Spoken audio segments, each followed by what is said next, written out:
আসসালামু আলাইকুম ওয়া রাহমাতুল্লাহি ওয়া বারাকাতুহু। সাল্লাল্লাহু আলা নবিয়িল উম্মি ওয়া আলিহি ওয়া সাল্লাল্লাহু আলাইহি ওয়া সাল্লামা সালাতু ওয়া সালামান আলাইকা ইয়া রাসূলুল্লাহ।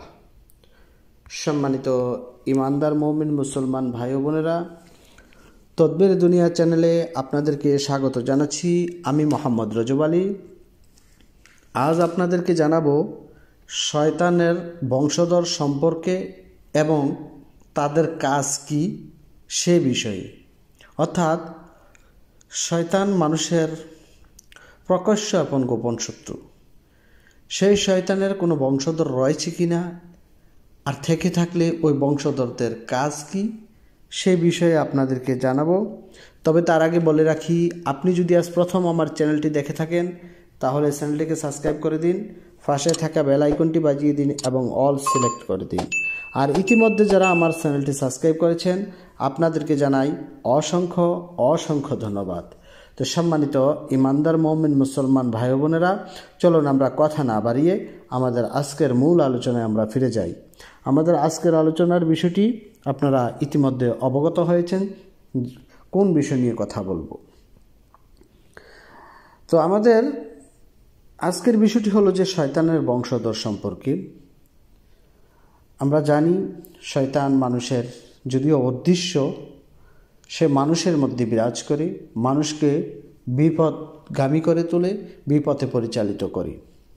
তো এই শয়তানের কোনো বংশধর রয়েছে কি না, তো এই বিষয়ে হযরত মুজাহিদ রাদিয়াল্লাহু তাআলা আনহু বলেছেন যে শয়তানের 5টা ছেলে রয়েছে, এক একজন ছেলের এক একটা কাজে নিয়োজিত। এই 5 জন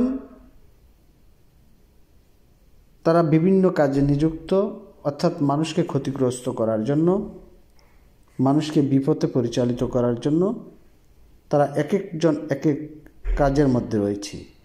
এই 5টি ছেলের নাম হলো সাবরাত, আউর, মাসুদ, দাসিম এবং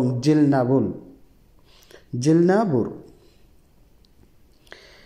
তো এই যে 5 জন ছেলে রয়েছে শয়তানের, এই 5 জনের মধ্যে একজন যিনি হলেন সাবরাত।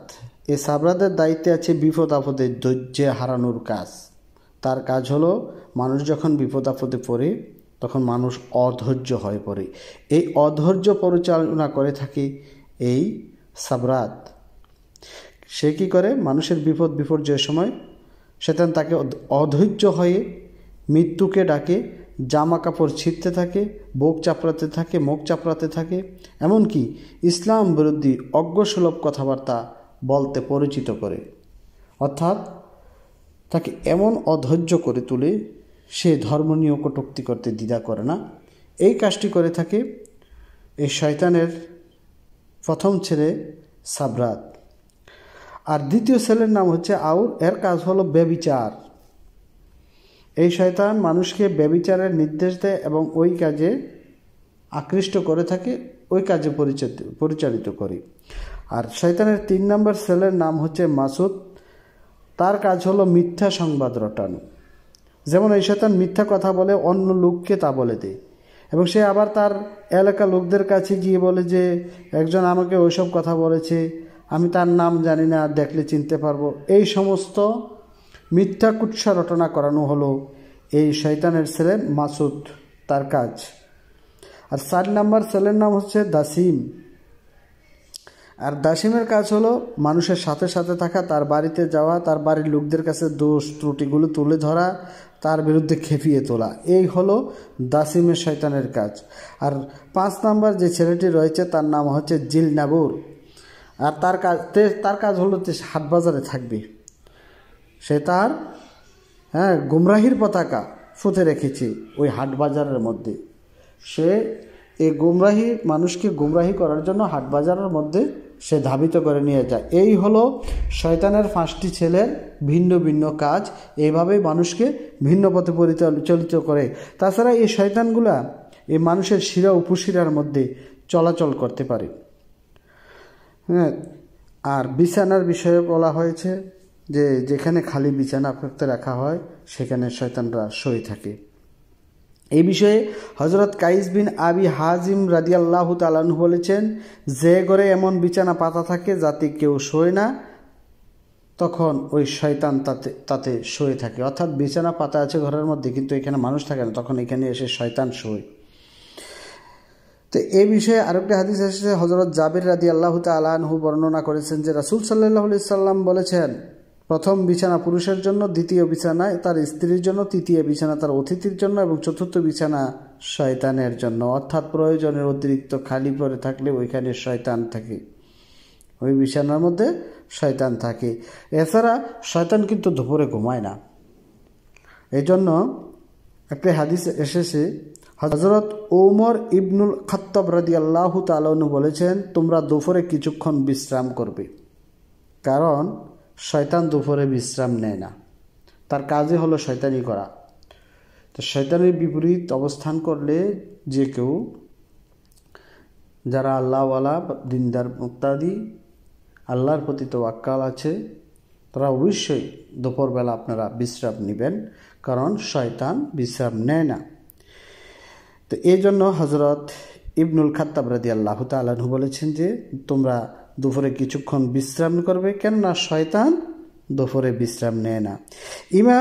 এ বিষয়ে ইমাম তাবরানী রাদিয়াল্লাহু তাআলা আনহু ও ইমাম আবু নুআইম রাদিয়াল্লাহু তাআলা আনহু এই উপরোক্ত কথাটি, অর্থাৎ যে কথাটি কিছুক্ষণ আগে বললাম, তো এই বিষয়ে বলতে গিয়ে বলছেন যে রাসূল সাল্লাল্লাহু আলাইহি সাল্লামের পবিত্র বাণী হিসেবে হযরত আনাস রাদিয়াল্লাহু তাআলা আনহুর বর্ণনা সূত্রে প্রতীত করেছেন। অর্থাৎ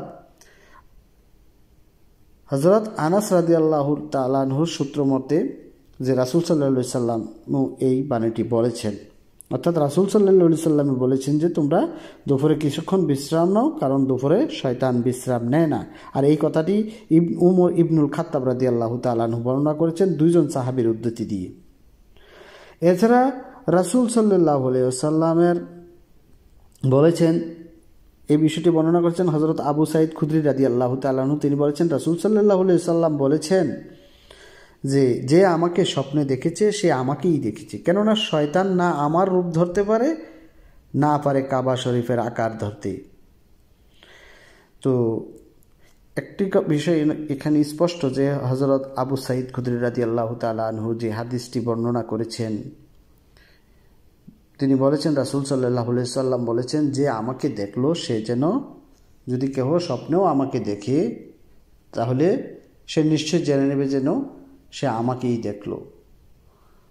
কারণ শয়তান রাসূল সাল্লাল্লাহু আলাইহি সাল্লামের সুরত ধরতে পারে না, রূপ ধরতে পারে না, তাছাড়া পবিত্র কাবা শরীফের রূপ ধরতে পারে না। আর না হয় এই শয়তান সর্বরূপ ধারণ করতে পারে। তো মহান আল্লাহ পাক রব্বুল আলামিন এই বিতাড়িত শয়তানের কবল থেকে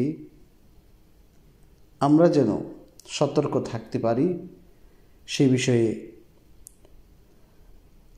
যে বর্ণনাগুলো আপনাদের সামনে তুলে ধরলাম, আমরা যেন সতর্ক থাকতে পারি।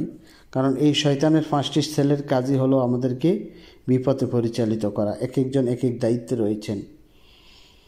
তো কাজেই আমরা এগুলা মেনে চলার চেষ্টা করব ইনশাআল্লাহ। মহান আল্লাহ পাক রব্বুল আলামিন আমাদেরকে সেই মতে চলবার তৌফিক দান করুন। আমিন। ওয়া আখিরি দাওয়ানা আলহামদুলিল্লাহি রাব্বিল আলামিন। আসসালামু আলাইকুম ওয়া রাহমাতুল্লাহি ওয়া বারাকাতুহু।